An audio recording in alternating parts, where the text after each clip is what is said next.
Hi there. So today I'm going to try something that I haven't actually tried before, but it's something you see quite a lot of people doing. And I've always been a bit dubious about it because the way I work is slightly different. It has a similar sort of approach, but it is slightly different. Now, what I'm talking about is you see often people taping up their sheet of paper before painting on it. So you tape it up, make a grid on it, you have these spaces where you can paint, you work on the whole surface of the painting and over the top of the tape, over the top of the masking tape. And then when you finish and it's dry, peel the tape off, and you've got these individual images. And it might seem like a good idea, but like I said, I've always been a little bit dubious about it because it seems to me that you're taking away some of the control. And maybe that's the point. Maybe I just don't get it. And so what I'm going to do is I'm going to give it a go. Like I said, I've never tried it before. So I'm going to give it a go. And while I'm doing it, I'll have a chat to you about how I think about it, how I feel about it, and where you may be getting instant gratification by peeling that tape off and seeing these results. I don't know. I'm not sure that you're learning very much about composition that way, but I may be wrong and I'm willing to be proved wrong. So let's give it a go and see how it goes. Okay, I'm really looking forward to having a go at this. So if you want to find out more about how I paint and how I teach, my online courses and membership, then do check out the links in the description to the video. Okay, let's get on.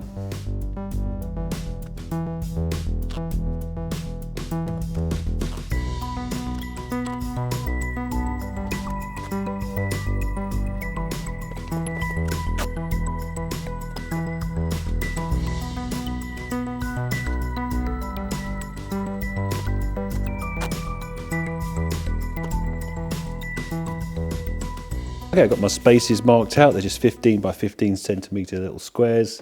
So I'm going to paint over the whole surface, just make some marks, just do something quick and rough, just to see what happens basically when I pull the tape off. So let's have a go. Right, let's go for it. I'm just going to throw some paint on here. I'm not particularly trying to make anything too exciting. I don't want to overdo it too much either. I mean, I'm just playing around with some marks at this point, and I don't really expect it to look like anything, but it's just more about thinking about the process, this idea of doing this grid to begin with. Now, straight away, I've got to say, I've already started to think that I'm thinking about these spaces, and I'm looking at that there, and I can see there's a kind of composition starting to happen in this space, but then there's nothing going on in this one. So do I need to fill that up a little bit? So I think I'm already starting to think of these as individual paintings, which I think is a bit of a problem, because where do I go? I'm sort of got to fill these spaces up with some paint. There might be interesting compositions, but I'm trying to work across them. But I'm actually already, in my mind, I'm thinking about these individual spaces, and I don't think that's what I want to do. Like I said, with the other way that I do this, where I do the painting first and then think about cropping it afterwards, the composition is something that is completely separate to the mark making. I'm just going to play around with some marks on here. This is a big chunky wax, what am I talking about? Oil pastel. It's not an oil bar, it's an oil pastel. It's not an oil paint bar. But maybe that's just my inexperience with the process. So I'm willing to allow that a little bit. But I am thinking about the spaces, thinking about this space, and I'm thinking about that space, rather than thinking about my freedom to do an image. Well, maybe that'll lessen off as I start to get a bit more paint on. Just going to get some of this white. It's actually a bit of white acrylic, but it's dried up slightly since the last time I used it, but I don't mind because it's really chunky. Let's cover up some of this tape maybe. Maybe that will help me to free up my thinking. Let's get some paint into some of these spaces. No, get across the tape, work across the tape. You want me to adjust the way I think about it a little bit. Normally I'd be thinking about the whole painting and not worrying about composition or anything like that, and just letting that happen later on. So I'm trying to do that now. Let's get some different colours in there. What should we have? Got some of this. This is quite a nice little colour. It's just, I've got another one here. It's got a bit more paint in it. It's like a Wedgwood blue. It can be quite nice. It's like normally I mix my colours myself, just mix them with different paints rather than using these ready-made colours. There's not much in here either. But this is actually quite a nice one, so I do get that from time to time. Find a painting knife. Just want to push some of this paint around a little bit. Okay, so it's starting to get a bit easier now that I've covered up the tape. Maybe it would be better off using some tape which wasn't quite such a violently strong colour like this green, but it's what I had, so something that would blend in slightly better and it stops me thinking about the grid. Well, I've painted over it now, so how far do you go? That's the question. Let's put a bit of this.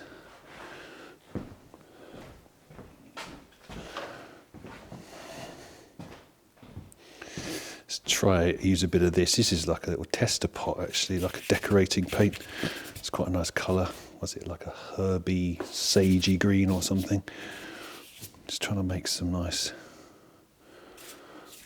big marks across the paper.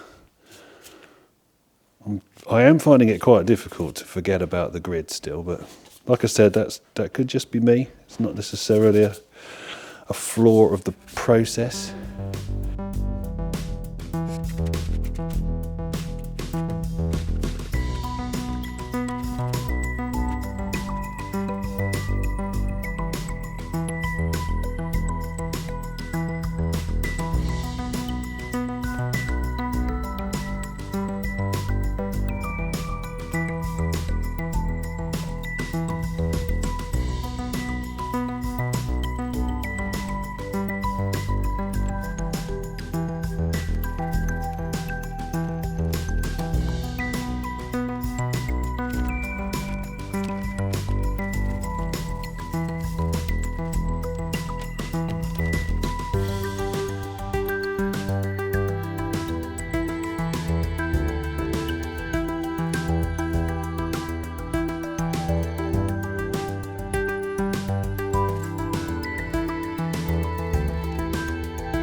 Right, we've got a lot of marks on there now.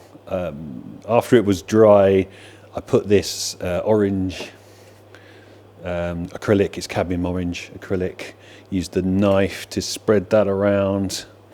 What else did I do? Put some more of this oil pastel, chunky oil pastel on. I did some, I put a load of the white down, these big brush marks, put a load of that down. And then as you saw, I painted a sheet of paper with some of my black acrylic and then laid that over the top of the white and lifted it back, and then also blotted that back again with a bit more clean paper to lift the dark paint off the white brush strokes, which is quite a nice way of working. So there's some interesting marks in here. There's a lot going on.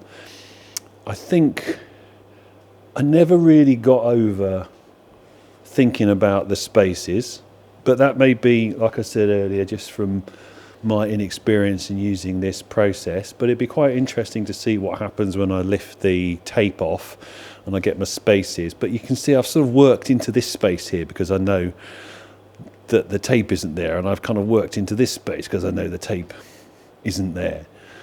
And so there wasn't feeling particularly free when I was painting, because I was thinking about these spaces the whole time, and I'm almost trying to get the compositions to work in these spaces while I'm working, which is the complete opposite of the way I normally work. What I like to do is put the paint down first and think about the composition afterwards, because it separates out those two things, separates the composition from the mark making. But we may be surprised yet. Let's have a look. I'll just let it dry off a minute, and then I'll pull the tape off. Right, big reveal. Let's see what we've got. I have got quite a few thoughts about this actually. So bear with me while we just see what happens while I do this, and then need to take them off in the order they came on. Put them on, don't I? Otherwise, it won't work. Yeah, just bear with me while I do this, because I have got some thoughts about it. It's quite a different process to the one that I normally use.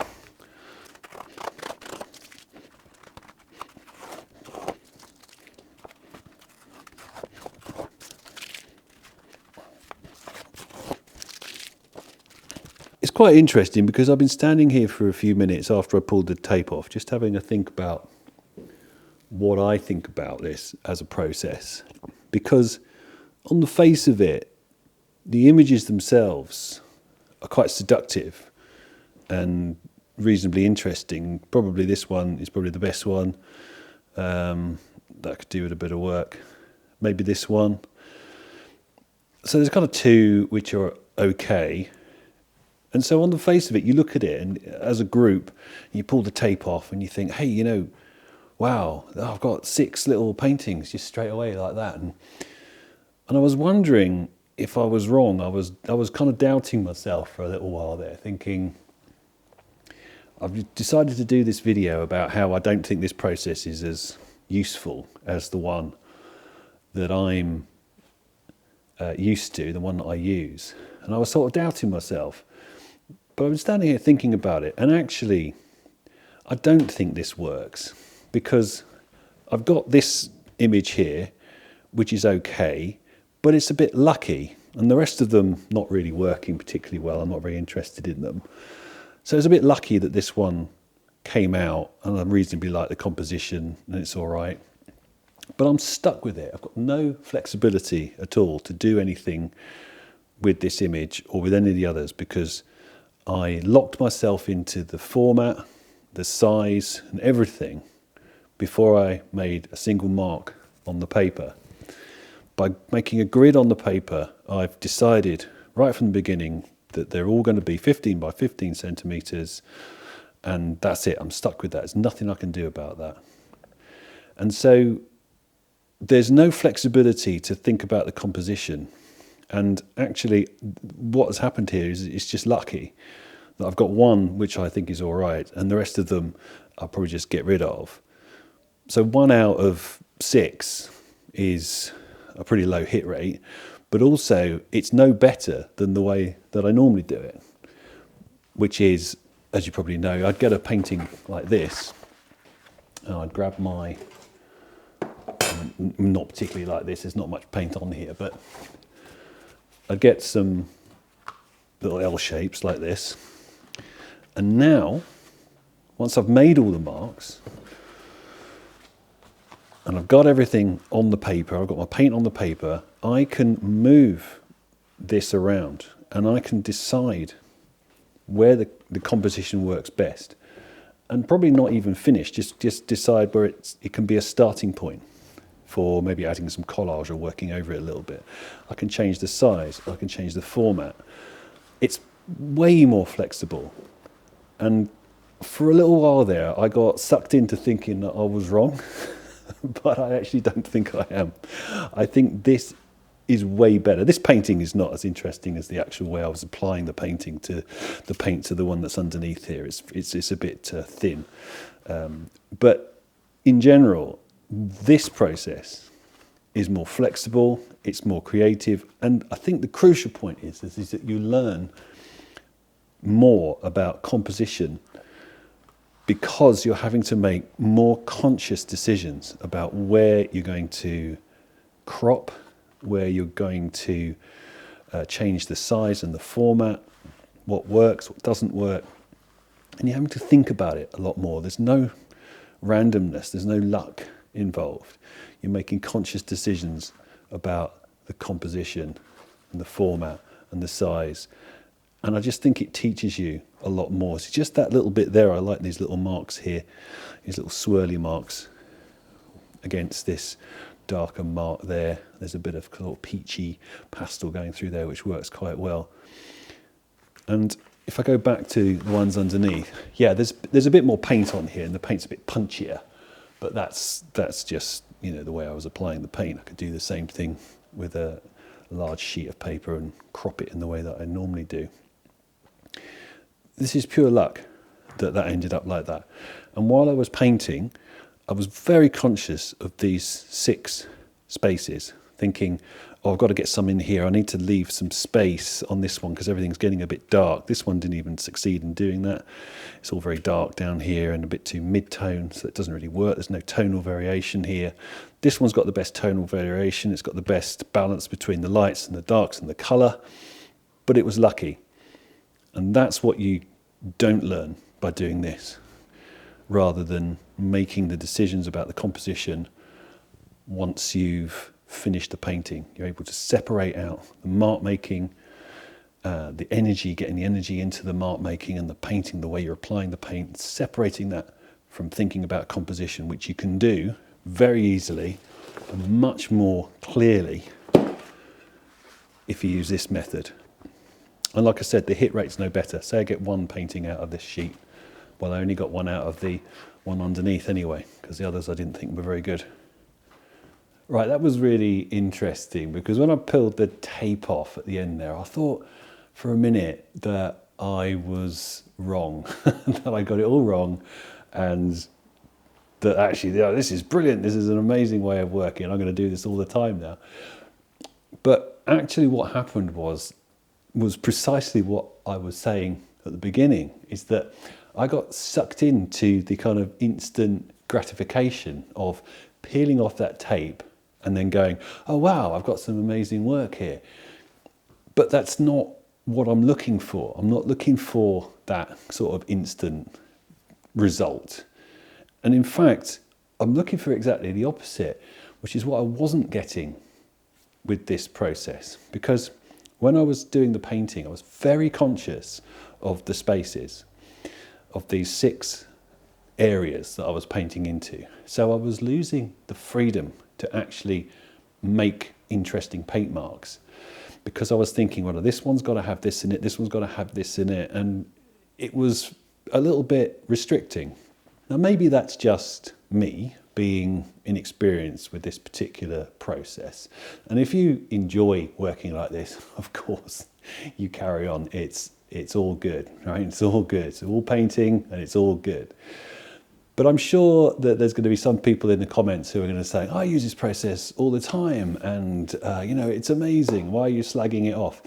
And I'm not really. But for me, I like to have the freedom to separate the composition, which I do afterwards, from the mark making and getting the energy down on the paper. Right, that was a really interesting exercise, and I'm glad I've had a go at it. I'm probably going to stick to the way I normally work because, well, you know, I'm used to that and it works for me. If you enjoy working in a different way, you go for it. That's absolutely fine, of course. Anyway, I hope you enjoyed watching that. As always, if you want to find out a bit more about how I paint and how I teach and my online courses, then do check out the links in the description to the video. Okay, brilliant. I'll see you soon.